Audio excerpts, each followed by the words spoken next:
I don't know what we had, but I guess it was like crin, like extremely tight lock crin. It was more woven than just like honeycomb. And I just rolled it up into like the basic, the shape that needs to fit about right here. And then I just layered fabric. I draped fabric, I gathered it, and it's a really simple piece to make. I didn't make a pattern or anything for it, just I made real muscles. Yeah. Yeah. They hold up 30 pounds of fabric. Yeah. And we use light fabric too. You don't have to worry about 30 pounds of fabric. Yeah. You can wear 30 pounds of fabric because they actually have one of the pieces that they actually have is skirts and overskirts, because that's where we get into the Victorian thing about pieces being broken away. You can have that overskirt if you want to and turn it into a bustle style. They actually have bustle style skirts where they pull the pickups and everything else. They usually have two in front, two in the back, so they can change it.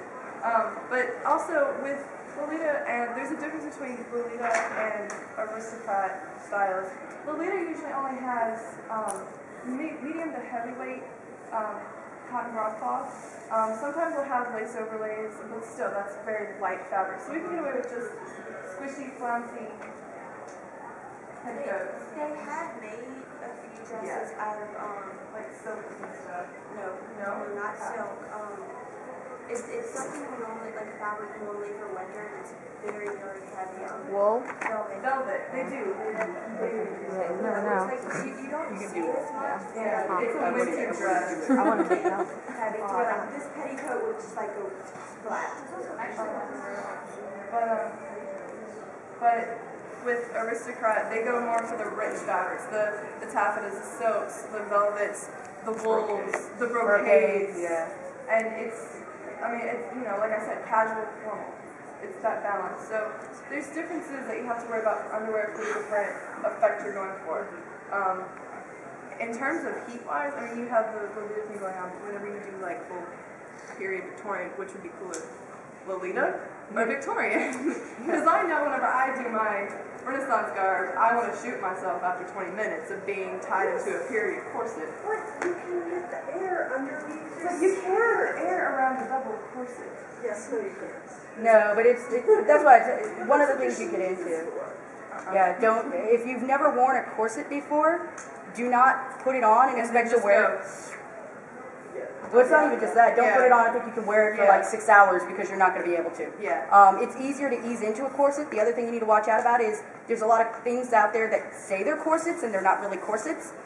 They don't actually. If it has plastic boning in it, it's not a corset. It's a bustier. If it has to have actually like metal boning in it to actually cinch you in, and it has to actually have spring steel. Otherwise, it's going to conform to your shape and it's going to start hurting after a little while. And when I say a little while, for some people it'll be like less than an hour. And it's not fun. I've seen people get welts and everything else because the boning actually went and scraped all the way through the channels that it's pulled in the corset. It cut their skin, it did all kinds of stuff. So I tell people, when you're wearing a corset, make certain you buy a good one. And make certain, and you can tell a good one because when you open it up, you'll see it's like multiple layers of fabric. They have literally waist tape, which is like a ribbon in the center, so that it'll help support it. So when it does get pulled, it will actually pull from the center as opposed to pulling from other areas. Also make certain that whoever you have, because whoever's making it is going to be, if you get somebody good, they'll be able to help you actually lace it. And there is teach you how to actually cinch it up for yourself and how to do it over time, and then you'll be able to. I've been in a corset for as long as 14 hours. Yeah, so same here. Yeah. I have a period Victorian corset as well, along with my Elizabethan. But whenever I got it, first off, you can tell whenever something is real just by feeling it. If you have a brand new Victorian corset and it does this when you first get it, it's not worth the $400. Mine was a gift. It was $400. I couldn't bend it more than this at first.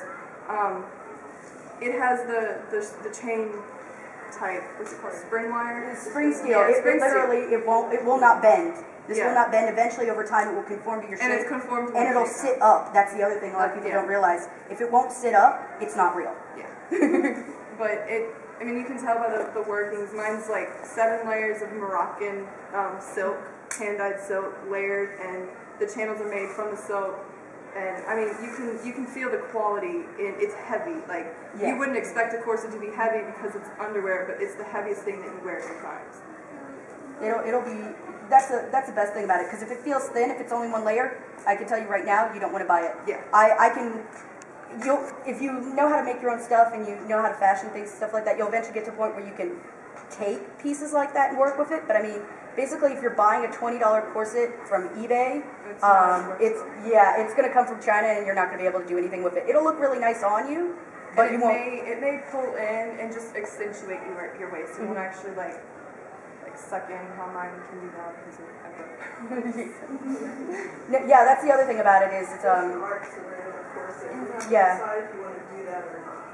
Yeah, and you also have to understand sizing. Because you're actually supposed to go a size down for a corset because it pulls about 3 to 4 inches off your waist. Like, I'm normally I think 28.5 waist, and they're like, we don't want to push you too far. So I got a 27 waist. I was supposed to get something like a 26, but it's still, even then it's, So always subtract 1 from your size, and it's good. Also, watch out if you're smaller, because one of the things a lot of people don't realize is you're basically pressing on your diaphragm when you have a corset. So if you get a real corset and somebody laces you onto it, and they don't realize that you've never been in a corset before, you can. I've had people tell me before they've seen girls pass out, they've seen girls throw up. It's not it sounds crazy. Everybody's like, oh my god, but it's the biggest thing about it is there's a lot of things that people aren't like made aware of. So they go out and buy something and then they don't realize that there's like a procedure and there's a way of doing this and everything else. Otherwise, you're going to end up in a situation where you could actually physically get hurt or actually have to potentially go to the hospital. This is a weird sidetrack. The lady who plays the queen at the Renaissance Festival, she has a waist of 22. She's very, very plain-ish. She gets her waist down to 14 inches in her period Elizabethan handmade corset with triple layer steel boning. We are not allowed to mess with her lacing because if we do, we will shatter her ribs if it comes off from the force. It takes her half an hour to 45 minutes to get in and out of it. She has to let her body stretch and compress so slowly. Like she can't eat from 6 o'clock in the morning to I think like 7:30 at night. She can nibble. She can drink water. That's about it. That's how you have to train your body, and you have to know the limits of your body before you put yourself in a corset. Because if you don't, my first year on this Renfest, I made my corset. I was like, yeah, this is cool. I was also about 30 pounds lighter, so I just went. I'm tied in. I'm tied in. Look at this tiny, like 19-inch waist. Woohoo! And I went. Oh, and just fell. I've had 3 heat strokes in a corset. In my Elizabethan corset, and I think 1 in my Victorian. Yeah, it's nothing you want to mess with. Yeah,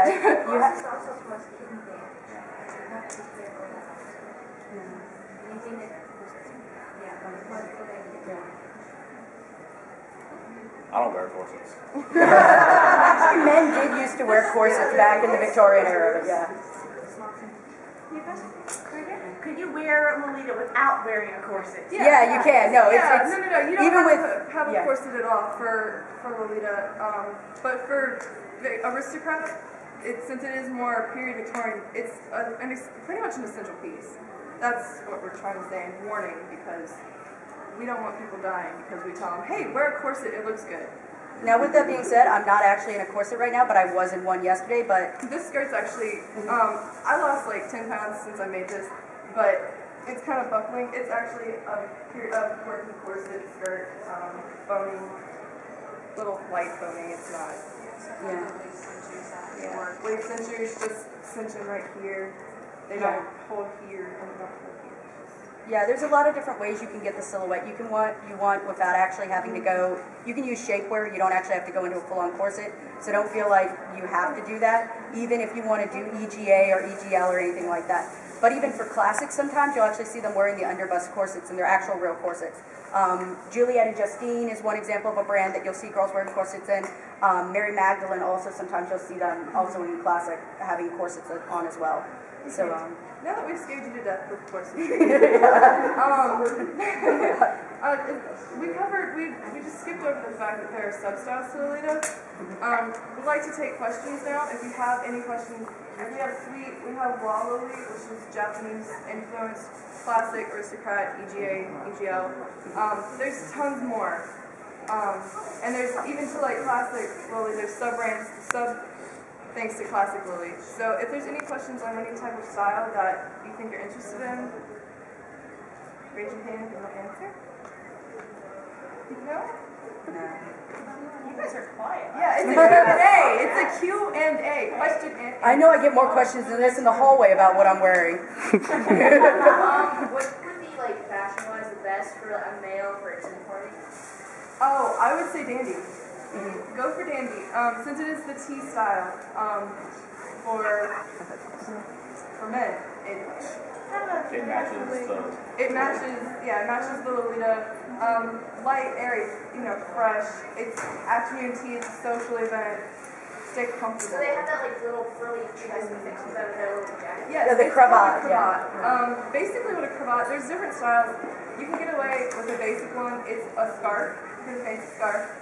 I wish my boyfriend was here with his because I'd tie it and show you. It's, a basic scarf. Loop it around your neck. Do the basic to start a knot. And then you start the knot, make a knot, and then instead of having it sideways, pull it up. Like unfold, like pull the top part, layer it down, and then pin it. Like fold it up under itself and pin it to where it'll stay, and then poof it with your waistcoat covering it. For the male aristocrat, what is the view on canes? On canes? Yeah. It's an optional thing. It has grown in popularity, I've seen, especially with the steampunk movement. Typically, it's something that you would wear if you were going for a more Victorian look. Yeah, It's I not would something... say Dandy or... Yeah. something like that. It's not something that you would wear if you were going with anything earlier than that. I don't think anything that you would wear with, like, with Edwardian or any Tudor era or thing like that. Do you have any other questions? Oh, right. Make your own food from like just scratch, My like fabric, just from starting with this or my corset? What? I didn't hear the first part. This? Yes, I made this. I know Shay made hers. I made mine. I know Cleo made hers as well. This is a box. Yeah, you can. There's brand. There's different brand for different styles. Is anyone wearing a brand? Is anyone wearing a brand body line? You're wearing Angelic Pretty. No, that's baby. That's baby. Okay, you're wearing baby. Stand up. This is a Baby the Star Shine Bright dress. Baby's known for the old school suite, which is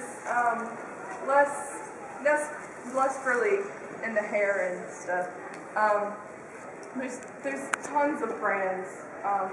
We have Dr. Lolita Bibles up here, which is like the Vogue for Lolita. They have brand names in there. You're welcome to come up after the panel and look. But no, you can make your own. There's patterns. You can take this pattern is a dress pattern just cut off and made to fit at that point. That's really pretty. What's that from? Bodyline, actually. Cool. And you're wearing a body line? Yeah, stand up. Yeah. See, and you can have different prints and ruffles. And what are you wearing in the back?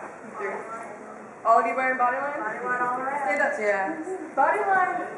We call bodyline essentially the Walmart of Lolita. Yeah. Because you get a quality dress for $75. If you were to get a baby dress from the store, it would cost you anywhere between $300 and $500. Which is why a lot of people make their own styles. Or buy so- bodyline. Yeah.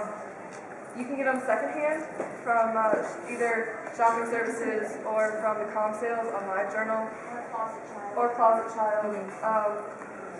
And do not buy anything Lolita from eBay. Or Milano. Or Milano. Except for shoes. Except for shoes. You can get some for Yeah. And accessories. Yeah. Some accessories are good, yeah. Do you know where you can get something Prince style? OG or Cardona? Like The really young boy or like Prince of the Valley? kind of similar to those. They like sort of, I guess, Kelly, you know what I was talking about, right? I like When I was talking about how I wanted to do this party. kind of like Chow from Black Butler. Yeah, something like that. But, Yeah, the breeches. We're talking Breeches, yeah. about what I was going to wear Prince-wise. You said something Prince Lolita. Except for that.